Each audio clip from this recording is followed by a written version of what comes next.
Shri Ram Bharat television ઇતિહાસમાં 25 જાન્યુઆરી 1987 એક એવો દિવસ લઈને આવી હતી કે જેને વિશ્વના તમામ રેકોર્ડો તોડી નાખ્યા હતા અને સંપૂર્ણ ભારતને એક ધર્મના તાતણે બાંધી દીધું હતું. એવી સિરિયલ હતી શ્રી નામાનંદ સાગરજીની રામાયણ. અદ્ભુત રીતે રામાયણને આ સિરિયલમાં પ્રસ્તુત કરવામાં આવી હતી અને કહેવાય છે કે જ્યારે આ સિરિયલ દર રવિવારે રાત્રે 9:30 કલાકે દૂરદર્શન ઉપર પ્રસારિત થતી હતી ત્યારે શહેર હોય કે ગામડું હોય, લોકો અગાઉથી જ પોતાના જે જેમ કે બે શેરીએ એક શેરીમાં એક ટીવી હોય તો લોકો અગાઉથી જ ત્યાં પોતાનું સ્થાન લઈ લેતા હતા, પૂજાપાઠ કરતા હતા ટેલિવિઝનની.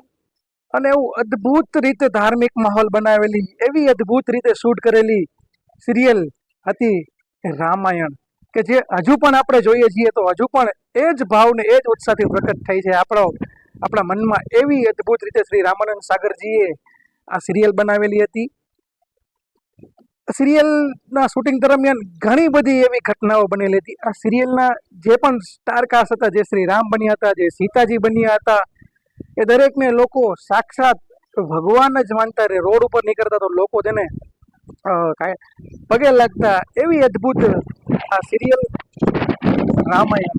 અને તેના શૂટિંગ દરમિયાન બનેલી એક ઘટનાની તમને વાત કરવી છે કે એક ભાગ દર્શાવવાનો હોય છે કાગ વિશુંટીજીનો, કે જે કાગડા સ્વરૂપે હોય છે અને તે શ્રી રામનું જોવા આવે છે કે આ શ્રી રામ જે છે એ ખરેખર ભગવાન જ છે કે શું છે.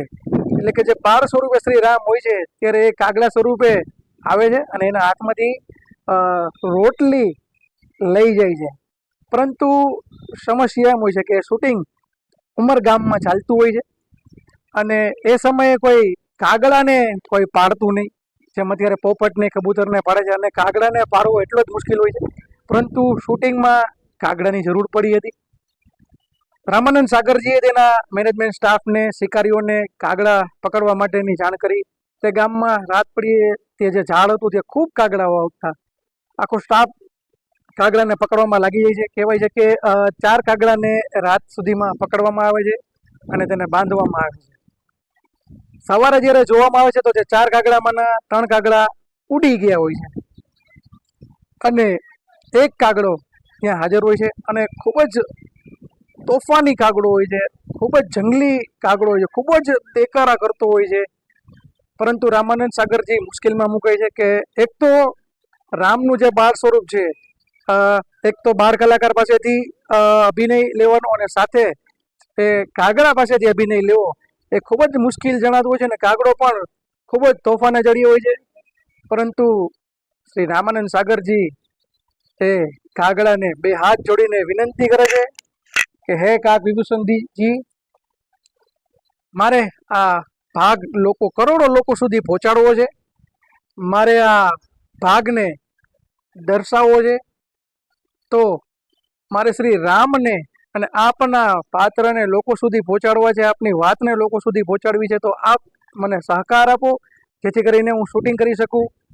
અને મિત્રો, ખરેખર બને છે એવું કે એ તોફાને ચડેલો કાગડો અચાનક શાંત થઈ જાય છે અને એ 1 કલાકના શૂટિંગમાં શ્રી રામાનંદ સાગરજીને જે રીતે કાગડા સાથે જે શૂટ કરવાનું હતું એ કાગડો એ જ રીતે એને શૂટ કરવા દે છે. આવી ગજબ ઘટના કે શ્રી રામજીનો જે બાળ સ્વરૂપ એ કાગડા સાથે રમતું હોય છે. આપ રામાયણ સિરિયલમાં જોયું જ હશે. એ કાગડો એટલો ભાવથી શૂટ કરાવે છે.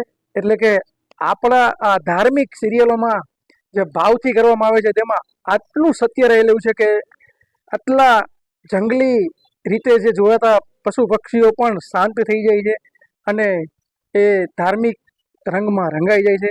તો આ વાત હતી શ્રી રામાનંદ સાગરજીની રામાયણની. આવા તો અનેક કિસ્સાઓ બનેલા છે, પણ આજે આપણે આ કિસ્સાની વાત કરી.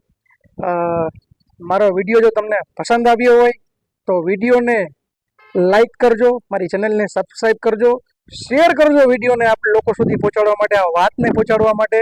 અને ખાસ કોમેન્ટમાં જય શ્રી રામ જરૂર લખજો. ત્યાં સુધી મળીશું આવતા વિડીયોમાં. કલ્પેશ બજરંગી